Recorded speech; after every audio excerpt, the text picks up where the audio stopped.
नमस्कार मित्रांनो, माझ्या एम के मॅथ्समॅन चॅनलवर तुमचं स्वागत. जर तुम्हाला 2026मध्ये वर्दी मिळवायची असेल, तर तुम्हाला या बदलत्या पॅटर्ननुसार स्वतःला अपडेट करावं लागेल. म्हणूनच आजच्या या व्हिडिओमध्ये आपण अशा प्रश्नांचा सराव करणार आहोत, जे नवीन ट्रेंडनुसार विचारले जात आहेत. चला तर मग जराही वेळ न घालवता वळूया आपल्या प्रश्नांकडे. क्रमांक 1. एका हॉस्टेलमध्ये 50 मुले राहतात, परंतु यावर्षी नवीन 8 मुलांनी हॉस्टेलमध्ये प्रवेश घेतल्यामुळे मुलांचा जेवणाचा दर दिवसाचा खर्च ₹142 वाढला. इथपर्यंत काय आहे क्वेश्चन हा जुन्या पद्धतीने प्रश्न विचारला गेलेला आहे. मात्र प्रति विद्यार्थी सरासरी खर्च ₹1 कमी झाला. आता इथं सरासरी चॅप्टरमध्ये घेतलेला आहे. तर या हॉस्टेलचा गेल्या वर्षीचा प्रति विद्यार्थी सरासरी खर्च किती होता? बदलत्या पॅटर्नमध्ये प्रश्न वाचायला वेळ तर लागतोच, त्यामुळे शॉर्टकट माहिती असणे खूप महत्त्वाचे आहे. इथे शॉर्टकट कसा यूज करूया बघा आपण इथे. इथे मुले असं लिहूया, त्यानंतर सरासरी खर्च आणि एकूण खर्च. हा चार्टच बनवूया इथं आपण. कसं बघा, आता 50 मुले राहतात हॉस्टेलमध्ये. सरासरी खर्च त्यांचा काय घेऊया, एक्स असा घेऊया. ओके. एकूण खर्च किती होणार, 50 गुणुले एक्स, 50 एक्स. आता 8 मुलांनी हॉस्टेलमध्ये प्रवेश घेतल्यामुळे आता मुले किती झाली इथं, 58 झाली. मुलांचा जेवणाचा दर दिवसाचा खर्च ₹142 वाढला. मात्र प्रति विद्यार्थी सरासरी खर्च ₹1 कमी झाला. आता सरासरी खर्च एक्स होता, आता ₹1 तो कमी झालेला आहे.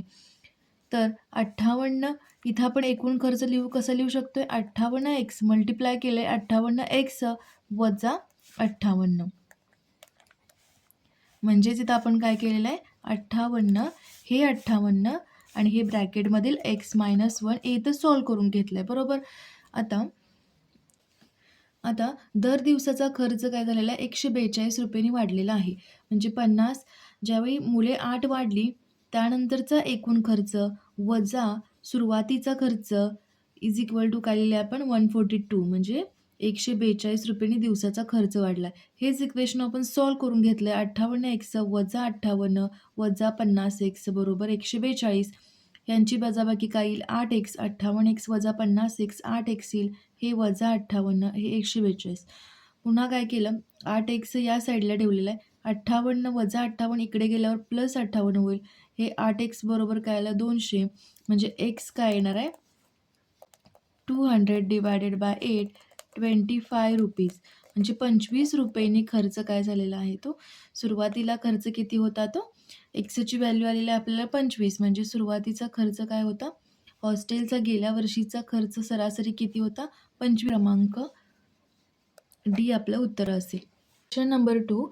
रामचा पगार ₹18,200 आहे आणि श्यामचा पगार ₹20,200 आहे. तर रामचा पगार श्यामच्या पगारापेक्षा किती पर्सेंटनी कमी आहे? हा नवीन पॅटर्नमधील क्वेश्चन आहे. पॅटर्नमध्ये क्वेश्चन कसे विचारले जायचे, मयुरीचा पगार दरवर्षी 5% वाढतो. जर तिचा पगार 2012मध्ये ₹20,000 होता, तर 14मध्ये किती पगार होता? असं पर्सेंटेजमध्ये असे क्वेश्चन विचारत होते. पण आता इथे काय, दोघांचं कंपॅरिझन करायला सांगितलेलं आहे. रामचा पगार किती आहे, 18,200 बरोबर. आपल्याला काय करायचं आहे, पर्सेंटेज कमी. आता श्यामचा पगार किती आहे, 20,200 वजा काय करणार आपण, 18,200 डिवाइड काय कर. आता असा जेव्हा प्रश्न असेल त्यावेळी डिवाइड काय करायचं बघा, कोणापेक्षा कमी आहे हा प्रश्न बघायचं. इथं कोणापेक्षा कमी आहे हे इथं बघायचं. रामचा पगार श्यामच्या पगारापेक्षा, म्हणजे कोणापेक्षा कमी आहे, कोणापेक्षा हे महत्त्वाचं आहे. कोणापेक्षा म्हणजे श्यामपेक्षा, श्यामच्या पगारापेक्षा, म्हणजे श्यामचा पगार कोणता आहे यातला आता, 20,200 आणि पर्सेंटेज काढायचं आहे म्हणून 100ने मल्टिप्लाय करायचं. आता हे 0 निघून गेले, 2,000 राहतील बरोबर. 2,000 भागिले 202 आपलं उत्तर काय येईल, 9.90%.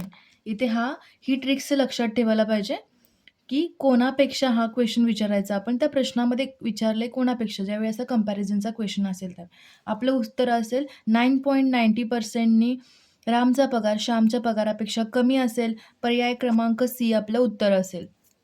प्रश्न क्रमांक 3. 8 व्यक्तींना एक काम पूर्ण करण्यासाठी 20 दिवस लागतात, तर 12 व्यक्तींना तेच काम अर्धे पूर्ण करण्यासाठी किती दिवस लागतील? असा प्रश्न आहे. प्रश्न थोडा फिरवून विचारला गेला आहे. पूर्वी प्रश्न कसा विचारायचे? काळ, काम, वेग यावरील. ए हा 10 दिवसात काम पूर्ण करतो, तसेच बी हा 15 दिवसात पूर्ण करतो. तर ए आणि बी मिळून किती दिवसात पूर्ण करतील? असे क्वेश्चन यायचे. पण आता इथे असा दिलेला आहे क्वेश्चन. आता इथे 8 व्यक्ती एक काम पूर्ण करण्यासाठी 20 दिवस लावतात. म्हणजे एम काय घेऊया? 8, M1 घेऊया 8, M1, D1 आणि W1 असं घेऊया. आता D1 काय आहे इथं? 20 दिवस लावतात. 8 व्यक्ती 20 दिवसात एक काम पूर्ण करण्यासाठी. मग W1 काय घेऊया? 1. तर 12 व्यक्तींना तेच काम अर्धे पूर्ण करण्यासाठी M2 काय घेऊया? 12 व्यक्ती आणि तेच काम पूर्ण करण्यासाठी किती दिवस लागतील आणि अर्धे काम म्हणजे 1/2 असं लिहूया. आता ह्याच व्हॅल्यू काय करायच्यात आपल्याला फॉर्म्युलामध्ये पुट करायचेत. आता इथे फॉर्म्युला आपण कोणता वापरणार आहे? M1D1 W2 is equal to M2D2 W1. इथं W2 असेल, इथं W1 असेल. ओके. M1 आहे 8, D1 आहे 20, W2 किती आहे? हाफ. M2 आहे 12, D2 आहे काढायचं आहे D2 आणि W1 आहे आपल्याकडं 1. आता D2 बरोबर कसं लिहितो आपण? 8 × 20 × हाफ डिवायडेड बाय 12. 12 × 1. आता हे 4 2 8, 4 त्रिकम 12. हे किती होईल? हे कॅन्सल होऊन 20 divided by 3 is equal to D2. D2 बरोबर काय येईल? 6/2/3 दिवस. एवढे दिवस लागतील. काम अर्धी पूर्ण करण्यासाठी 12 व्यक्तींना 6/2/3 एवढे दिवस लागतील. क्रमांक ए आपलं उत्तर असेल. 6/2/3 डेज. प्रश्न क्रमांक 4. 180 मीटर लांबीची एक रेल्वे गाडी 162 किलोमीटर प्रति पर हॉवर इतक्या वेगाने प्रवास करीत असल्यास ती तिच्या मार्गातील एक बोगदा 20 सेकंदात ओलांडून जाते, तर त्या बोगद्याची लांबी किती? इथे बोगद्याची लांबी विचारले. पूर्वी प्रश्न कसे असायचे? एक रेल्वे ताशी 70 किलोमीटर प्रति तास वेगाने धावत असून ती रेल्वे 560 मीटर लांबीच्या प्लॅटफॉर्मला 45 सेकंदात ओलांडते, तर त्या रेल्वेची लांबी किती? इथे प्लॅटफॉर्मची किंवा त्या बोगद्याची लांबी दिलेली असायची, पण इथं आपल्याला त्या बोगद्याची लांबी काढायला सांगितलेली आहे. तर आपण इथे कसं करतोय बघा. पहिलं आपल्याला काय करावं लागेल? 162 किलोमीटर पर हॉवरचं मीटर पर सेकंडमध्ये करावं लागेल, कारण उत्तर आपली कशामध्ये आहेत? मीटरमध्ये आहेत. म्हणजे 162चं जेव्हा आपण किलोमीटर पर हॉवरचं मीटरमध्ये कन्व्हर्जन करतो, त्यावेळी 5/18 मल्टिप्लाय करतो. किलोमीटर पर हॉवरचं मीटरमध्ये कन्व्हर्जन करताना म्हणजे मोठ्याकडून छोट्याकडे जाताना 5/18 मल्टिप्लाय करतो. 98 62 45 मीटर पर सेकंड काय आला? हा वेग आला. वेग आलेला आहे हा आपला. तर अंतर काढायला सांगितले, वेग दिलाय, टाइम आपल्याला दिलाय 20 सेकंड. आता अंतर काय येईल? अंतर जे असणार आहे ते कसं असणार आहे? बोगद्याची लांबी प्लस रेल्वेची लांबी. रेल्वेची लांबी किती आहे? 180 आणि त्या बोगद्याची लांबी हे आपलं अंतर असणार आहे. आता 180 प्लस बोगद्याची लांबी L असं पकडू आपण, डिवायडेड बाय. आता हा बरोबर अंतर भागिले वेग. वेग किती आहे? 45. हा फॉर्म्युला यूज केला इथं. वेळ बरोबर अंतर भागिले वेग. अंतर आहे 180 प्लस बोगद्याची लांबी L घेतलेली आहे. वेग आहे 45 मीटर पर सेकंड आणि वेळ आहे 20 सेकंड. आता याचं उत्तर काय येईल? 20 × 45 किती होईल? 900. 20 × 45 900. 180 प्लस L. L काय येईल? तर काय येईल? 900 वजा 180 720 मीटर आपलं उत्तर असेल. त्या बोगद्याची लांबी किती असेल? 720 मीटर. पर्याय क्रमांक बी आपलं उत्तर असेल. प्रश्न क्रमांक 5. रिझनिंग या शब्दामधून 2 अक्षरे निवडली असतात, त्या दोन्ही अक्षरांपैकी एक स्वर व एक व्यंजन असण्याची संभाव्यता किती? संभाव्यता या टॉपिकवरील पूर्वी प्रश्न कसा असायचा? 2 नाणी हवेत फेकली असता कमीत कमी एक छापा येण्याची संभाव्यता किती? असा प्रश्न असायचा. पण आता इथे पूर्ण पॅटर्न बदललेला आहे. रिझनिंग या शब्दामधून 2 अक्षरे निवडली असता. आता स्वर कोणते कोणते आहेत? आपल्याला माहीत आहेत. स्वर कोणते आहेत? ए, ई, आय, ओ, यू हे स्वर आहेत. बाकी सगळे व्यंजन असतात.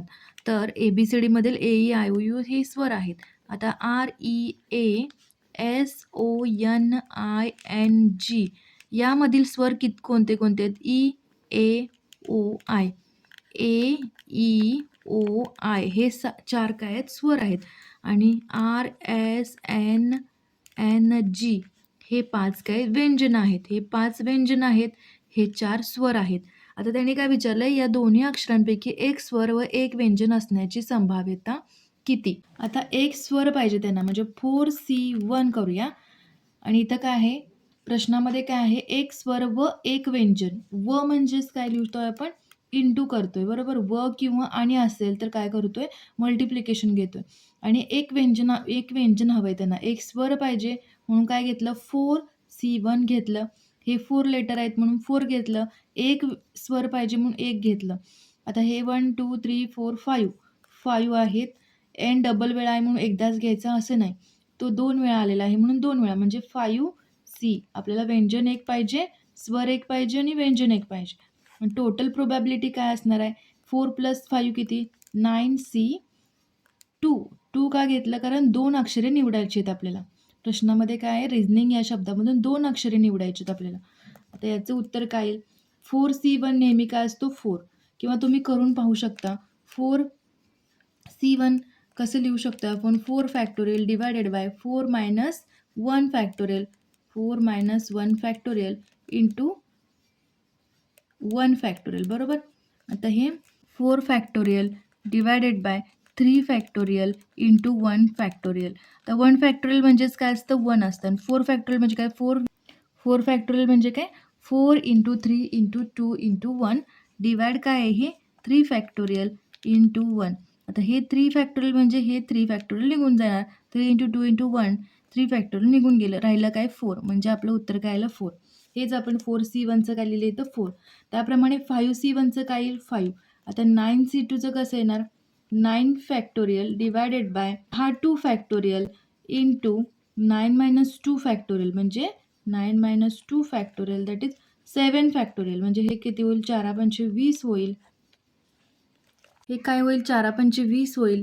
हे 9 फॅक्टोरियल म्हणजेच आपण कसं लिहितोय? तर 9 × 8 × 7 फॅक्टोरियल. आणि हा 7 फॅक्टोरियल, हा 7 फॅक्टोरियल निघून जाईल. 9 - 2 7 फॅक्टोरियल, 2 फॅक्टोरियल, 2 × 8 किती होईल? 20 डिवायडेड बाय 9 × 4 36 होईल, बरोबर. म्हणजेच काय? 20 डिवायडेड बाय 36, 5/9 आपलं उत्तर असेल. ऑप्शन क्रमांक ए आपलं उत्तर असेल, 5/9. प्रश्न क्रमांक 6. एका बोटीचा संथ पाण्यातील वेग 15 km/h आहे आणि प्रवाहाचा वेग 5 km/h आहे. तर प्रवाहाच्या दिशेने 24 मिनिटांमध्ये ती बोट किती अंतर प्रवास करेल?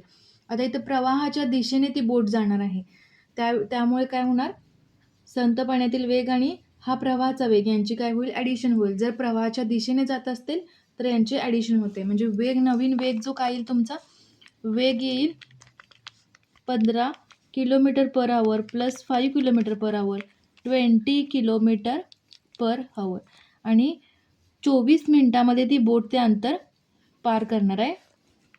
वेळ दिलेला आहे 24 मिनिट. आता इथे आपल्याला हॉवरमध्ये करून घ्यायचं आहे. उत्तर पण आपलं किलोमीटरमध्ये आहे. म्हणजे 24 मिनिटांचं तासामध्ये कन्व्हर्जन करतोय त्यावेळी कसं होणार? 60ने डिवाइड करणार. 2/5 काय आलं आपलं? 2/5 हॉवर्स आलं इथं. ओके. आता हे वेग दिलेला आहे, वेग दिलेला आहे, वेळ दिलेला आहे. तर अंतर कसं फाइंड करतोय आपण? वेग गुणुले वेळ. वेग गुणुले वेळ. वेग आहे 20 km/h, वेळ आहे 2/5 हॉवर्स. उत्तर आपलं येईल 8 किलोमीटर. 8 किलोमीटर. पर्याय क्रमांक सी आपलं उत्तर असेल. जर हा व्हिडिओ तुम्हाला आवडला असेल आणि तुमच्या फायद्याचा वाटला असेल तर व्हिडिओला लाईक करा आणि तुमच्या पोलीस भरती करणाऱ्या मित्रांना नक्की शेअर करा. चॅनलला सबस्क्राईब केलं नसेल तर आत्ताच करा, जेणेकरून पुढचा कोणताही महत्त्वाचा क्लास तुमच्याकडून मिस होणार नाही. थँक्यू.